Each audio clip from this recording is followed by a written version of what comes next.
Hello students, video शुरू करने से पहले प्लीज चैनल को लाइक, शेयर और सब्सक्राइब जरूर करें। एक इम्पॉर्टेंट इन्फॉर्मेशन, अगर आपको इस वीडियो के नोट्स चाहिए तो डिस्क्रिप्शन बॉक्स में दिया गया डाउनलोड लिंक चेक करें। Thank you. चलिए शुरू करते हैं। इस वीडियो में हम पढ़ेंगे BLIE 226 management of library and information centre के प्रीवियस ईयर क्वेश्चन और most important questions with answers. ये क्वेश्चंस आपके एग्जाम के लिए बहुत इंपॉर्टेंट है। अगर आपने ये अच्छे से कर लिए तो एग्जाम निकलना पक्का है। Let's begin. Question 5, what are the main causes of disasters? Describe the disaster prevention measures to be taken while planning a library building. Question explanation. इस क्वेश्चन में हमें डिजास्टर्स के कॉजेज, नेचुरल और मैनमेड, को explain करना है और ये बताना है कि लाइब्रेरी बिल्डिंग डिजाइन करते वक्त कौन से प्रिवेंटिव स्टेप्स लेने चाहिए ताकि लॉसेस को कम किया जा सके। आंसर। इंट्रोडक्शन। डिजास्टर्स वो इवेंट्स होते हैं जो अचानक आते हैं और बहुत बड़ा डैमेज कर देते हैं। लाइब्रेरी के कॉन्टेक्स्ट में डिजास्टर्स से बुक्स, मैन्यूस्क्रिप्ट्स और इंफ्रास्ट्रक्चर सब नुकसान हो सकते हैं। ये डिजास्टर्स नेचुरल भी हो सकते हैं जैसे फ्लड, अर्थक्वेक, और मैनमेड भी जैसे फायर, थेफ्ट। इसलिए लाइब्रेरी बिल्डिंग प्लान करते वक्त डिजास्टर प्रिवेंशन एक जरूरी पार्ट है ताकि वैल्यूएबल रिसोर्सेज सेफ रहे। Main body. 1. Causes of disasters in libraries. Disasters के दो मेन सोर्सेज होते हैं, नेचुरल और मैनमेड। नेचुरल कॉजेज, फ्लड्स और हैवी रेनफॉल से पानी भरना और कलेक्शन डैमेज होना। अर्थक्वेक से शेल्व्स और बिल्डिंग गिरना। Fire due to lightning strikes. Storms और साइक्लोन्स से रूफ और विंडोज टूटना। मैनमेड कॉजेज, फॉल्टी वायरिंग और नेग्लिजेंस से fire hazard. Leaking pipes, dampness और इंसेक्ट्स की वजह से डैमेज। थेफ्ट और वैंडलिज्म, स्टाफ की केयरलेसनेस जैसे रेयर बुक्स को गलत हैंडल करना। एग्जाम्पल, 1986 में लॉस एंजलिस सेंट्रल लाइब्रेरी में फायर लगी थी जिसमें 4 लाख से ज्यादा बुक्स खत्म हो गई सिर्फ पुअर सेफ्टी के वजह से। 2. Importance of disaster prevention in libraries. Library collections cultural heritage को प्रिजर्व करते हैं। अगर डिजास्टर प्रिवेंशन होगा तो सर्विस कंटिन्यूटी बनी रहेगी, स्टाफ और यूजर्स दोनों सेफ रहेंगे, रेस्टोरेशन कॉस्ट कम होगी। 3. Disaster prevention measures while planning a library building. A. Location and site selection. Flood prone और अर्थक्वेक प्रोन एरियाज अवॉइड करें। हाई ग्राउंड पर बिल्डिंग बनाएं। B. Building design and structure. Fire resistant material use करें। Fire exits, smoke detectors, sprinklers और alarms लगाएं। Earthquake resistant design हो। Ventilation और climate control system हो। C. Electrical and fire safety measures. Regular wiring check करें। Fire extinguishers accessible points पर हो। Smoking strictly ban हो। D. Water and moisture control. Leak proof roofing और windows हो। Proper drainage system हो। Humidity control के लिए डिह्यूमिडिफायर्स यूज करें। ए. Security measures. CCTV और अलार्म्स इंस्टॉल करें। RFID और बारकोड सिस्टम यूज करें। सिक्योरिटी स्टाफ प्रॉपर्ली ट्रेन्ड हो। F. Disaster management planning. Disaster management committee बनाएं, स्टाफ को ट्रेनिंग दें और मॉक ड्रिल्स कंडक्ट करें। डिजास्टर मैनुअल प्रिपेयर करें। Example, library of Congress, USA में डिजास्टर प्रिपेयर्डनेस के लिए फायर रेजिस्टेंट वॉल्स और इमरजेंसी रिस्पॉन्स टीम्स अवेलेबल है। 4. Role of staff and community awareness. Staff को फर्स्ट एड और एवैक्यूएशन का ट्रेनिंग हो। रेगुलर मॉक ड्रिल्स कराए। यूजर्स को भी सेफ्टी रूल्स के बारे में अवेयरनेस हो। कंक्लूजन, लाइब्रेरीज नॉलेज प्रिजर्वेशन का सेंटर होती है और डिजास्टर्स उनके लिए सबसे बड़ा रिस्क है। अगर प्लानिंग स्टेज पर ही प्रिवेंटिव स्टेप्स लिए जाएं तो डैमेज को बहुत हद तक कम किया जा सकता है। प्रॉपर बिल्डिंग डिजाइन, फायर और सिक्योरिटी सिस्टम, स्टाफ ट्रेनिंग और डिजास्टर प्रिपेयर्डनेस लाइब्रेरी के लिए सर्वाइवल का गारंटी बन जाती है। If you need the notes of this video, there's a download link in the description box. Be sure to check it out. Thank you. Question 6. Describe the methods of acquisition of documents. Question explanation. इस question में हमें library के अलग अलग तरीके समझने हैं जिनके जरिए documents, books, journals, resources acquire किए जाते हैं। आंसर में परचेस, गिफ्ट, एक्सचेंज, डिपॉजिट और डिजिटल कंसोर्टियम मेथड्स को डिटेल में एक्सप्लेन करना है, साथ हाई एग्जाम्पल्स भी देने हैं। आंसर। इंट्रोडक्शन। लाइब्रेरी का सबसे इंपॉर्टेंट काम होता है अपने यूजर्स के लिए सही और अपडेटेड डॉक्यूमेंट्स लाना।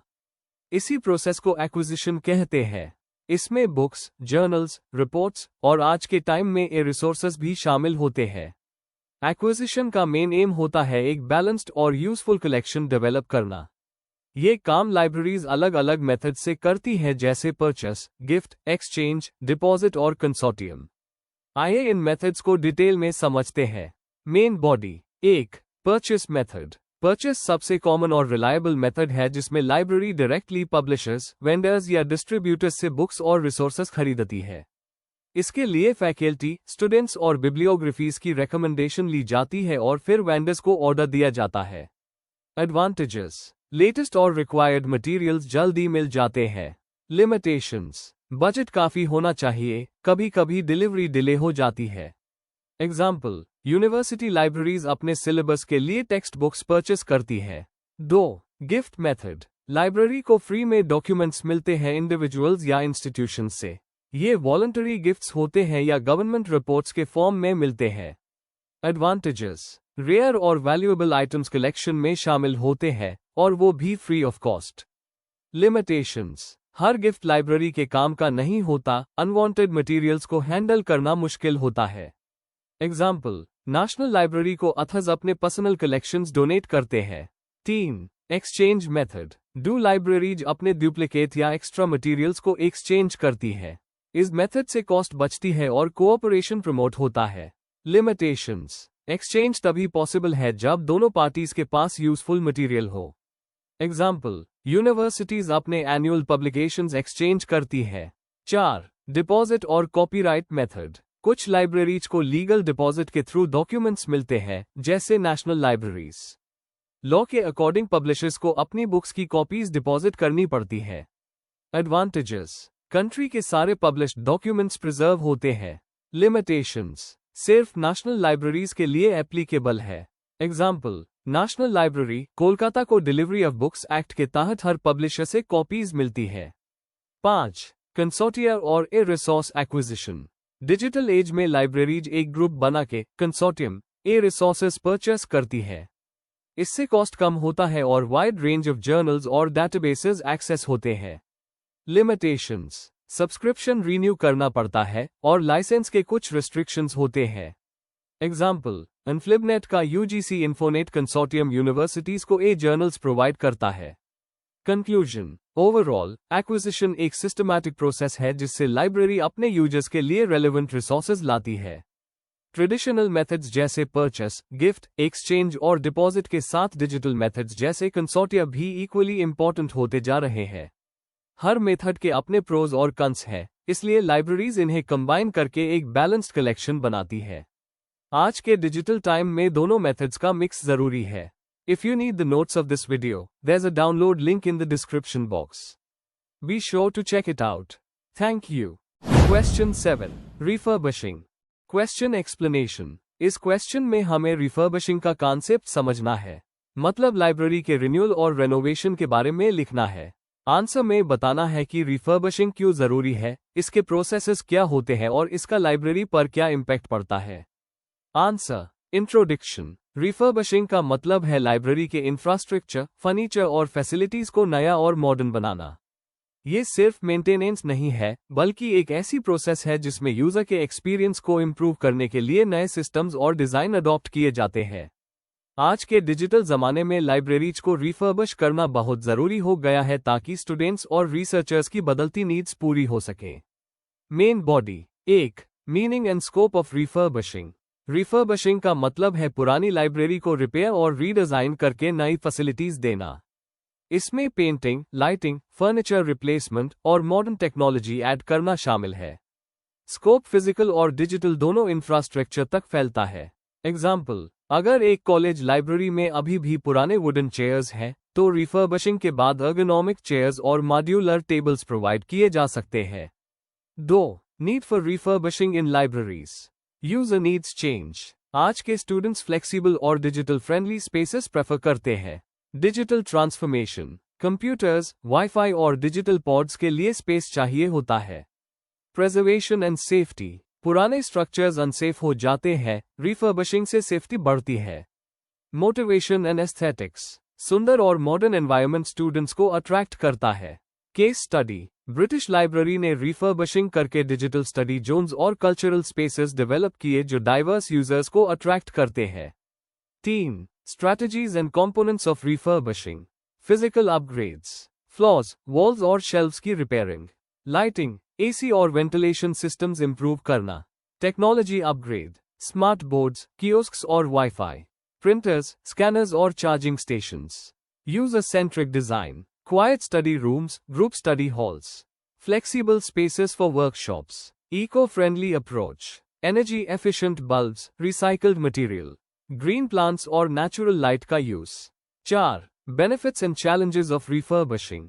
बेनिफिट्स, यूजर्स के लिए बेटर एक्सपीरियंस और ज्यादा फुटफॉल, लर्निंग एनवायरनमेंट मॉडर्न और एंगेजिंग बनता है, लाइब्रेरी की लाइफ और रेपुटेशन दोनों इंप्रूव होती है। चैलेंजेस, हाई फाइनेंशियल इन्वेस्टमेंट चाहिए, रेनोवेशन के दौरान सर्विसेज डिस्टर्ब होती है, प्लानिंग के बिना ट्रेडिशन और मॉडर्नाइजेशन के बीच अनबैलेंस हो सकता है। एग्जाम्पल, दिल्ली यूनिवर्सिटी लाइब्रेरी ने ट्रेडिशनल रीडिंग रूम्स के साथ रिसोर्सेज के लिए नए सेक्शंस ऐड किए जो एक बैलेंस्ड रिफर्बिशिंग का एग्जाम्पल है। कंक्लूजन, समापन में कहना होगा कि रिफर्बिशिंग एक जरूरी प्रोसेस है जो लाइब्रेरी को मॉडर्न और यूजर फ्रेंडली बनाती है। इससे लाइब्रेरी सिर्फ एक रीडिंग स्पेस नहीं बल्कि एक डिजिटल लर्निंग हब बन जाती है। पैसे और टाइम के चैलेंजेस होते हैं, लेकिन इसका लॉन्ग टर्म बेनिफिट बहुत वैल्यूएबल है। If you need the notes of this video, there's a download link in the description box. Be sure to check it out. Thank you. Question 8. Shelf rectification. Question explanation. इस question में हमें shelf rectification का concept समझना है। मतलब shelves पर books को सही जगह पर रखने की प्रोसेस, उसके ऑब्जेक्टिव्स, स्टेप्स और इंपॉर्टेंस एक्सप्लेन करनी है। साथ ही इसके चैलेंजेस और बेस्ट प्रैक्टिसेस भी बताने हैं। आंसर। इंट्रोडक्शन। शेल्फ रेक्टिफिकेशन एक बहुत हाई इंपॉर्टेंट हाउसकीपिंग एक्टिविटी है जो लाइब्रेरीज में होती है। इसका मैं काम है कि बुक्स और डॉक्यूमेंट्स अपनी सही जगह पर रखे रहें, जैसे क्लासिफिकेशन स्कीम ने ऑर्डर दिया हो। अगर कोई बुक गलत शेल्फ पर चली जाए तो उसे करेक्ट करना और मिसिंग आइटम्स को आइडेंटिफाई करना शेल्फ रेक्टिफिकेशन का हिस्सा है। यह एक्टिविटी रेगुलर बेसिस पर की जाती है जिससे लाइब्रेरी का ऑर्डर और यूजर्स का ट्रस्ट बना रहे। Main body. 1. शेल्फ रेक्टिफिकेशन का मीनिंग और ऑब्जेक्टिव्स। मीनिंग। शेल्फ रेक्टिफिकेशन का मतलब है शेल्व्स को सिस्टमैटिकली चेक करना और एश्योर करना कि सारी बुक्स अपनी करेक्ट पोजीशन में है। ऑब्जेक्टिव्स। यूजर्स को बुक्स इजीली और बिना कंफ्यूजन के मिल सके। मिसप्लेसमेंट, थेफ्ट या लॉस को प्रिवेंट करना। शेल्विंग में डिसिप्लिन और यूनिफॉर्मिटी मेंटेन करना। स्टॉक वेरिफिकेशन और इन्वेंटरी के लिए एक्यूरेट रिकॉर्ड्स बनाना। एग्जाम्पल के लिए, अगर एक library Dewey decimal classification follow करती है तो हर बुक को सही न्यूमेरिकल ऑर्डर में रहना चाहिए। एक बुक अगर 500 सेक्शन से हट कर 600 में चली जाए तो यूजर को बहुत प्रॉब्लम हो सकती है। 2. शेल्फ रेक्टिफिकेशन का प्रोसेस। शेल्फ रेक्टिफिकेशन एक सिस्टमैटिक प्रोसेस है। Regular checking. स्टाफ डेली या वीकली एक सेक्शन को चेक करते हैं। मिसप्लेस्ड बुक्स को करेक्ट करना। गलत जगह पर राखी बुक को आइडेंटिफाई करके सही शेल्फ में रखना। मिसिंग बुक्स आइडेंटिफाई करना। अगर कैटलॉग में बुक अवेलेबल है लेकिन शेल्फ पर नहीं मिल रही तो उसको मिसिंग मार्क किया जाता है। Condition check. साथ ही बुक की फिजिकल कंडीशन भी चेक होती है। Record update. जो बुक्स मिसिंग या मिसप्लेस्ड मिलती है उनका रिकॉर्ड अपडेट किया जाता है। यूजुअली ये काम सेक्शन बाय सेक्शन होता है जिससे पूरी लाइब्रेरी कवर हो सके। 3. Importance of shelf rectification. User accessibility. Books सही जगह पर मिलने से स्टूडेंट्स और रीडर्स का टाइम बचता है। Accurate stock. लाइब्रेरी के रिकॉर्ड्स हमेशा अपडेटेड रहते हैं। User satisfaction. यूजर्स को एक ऑर्गेनाइज्ड और प्रोफेशनल एनवायरनमेंट मिलता है। Prevention of loss. Regular checking से थेफ्ट या परमानेंट लॉस कम होता है। Support to other functions. Cataloguing, circulation और क्लासिफिकेशन स्मूथ होता है। जैसे एकेडमिक लाइब्रेरीज में स्टूडेंट्स को क्विकली रेफरेंस बुक्स चाहिए होती है, शेल्फ रेक्टिफिकेशन एंश्योर करता है कि बुक्स टाइम पर अवेलेबल हो। 4. चैलेंजेस और best practices. Challenges. Large libraries में ये काफी टाइम कंज्यूमिंग होता है। स्टाफ को क्लासिफिकेशन स्कीम का नॉलेज होना जरूरी है। ह्यूमन एरर्स हो सकते हैं। Best practices. शेल्फ रेक्टिफिकेशन के लिए फिक्स्ड शेड्यूल बनाना। स्टाफ को स्पेसिफिक रेंजेस असाइन करना। बारकोड स्कैनर्स या RFID सिस्टम यूज करना। स्टाफ ट्रेनिंग और ऑडिट्स रेगुलर करना। मॉडर्न लाइब्रेरीज RFID सिस्टम से इजीली मिसप्लेस्ड बुक्स डिटेक्ट कर लेती है, जिससे काम फास्ट हो जाता है। कंक्लूजन, शेल्फ रेक्टिफिकेशन लाइब्रेरी की एक बैकबोन एक्टिविटी है जो इंश्योर करती है कि रिसोर्सेस हमेशा सही जगह पर अवेलेबल हो। अगर ये ना हो तो बुक्स इजीली लूज या मिसप्लेस हो सकती है और यूजर्स का ट्रस्ट कम हो जाता है। सिस्टमैटिक मेथड्स और मॉडर्न टेक्नोलॉजी के यूज से इस प्रोसेस को और इफेक्टिव बनाया जा सकता है। शेल्फ रेक्टिफिकेशन एक ऐसी साइलेंट एक्टिविटी है जो लाइब्रेरी के स्मूथ फंक्शनिंग को गारंटी करती है। Before we end, please like, share and subscribe the channel for more such study materials and one important information अगर आपको नोट्स चाहिए तो डिस्क्रिप्शन बॉक्स में डाउनलोड लिंक दिया हुआ है, जरूर चेक करें। Thank you.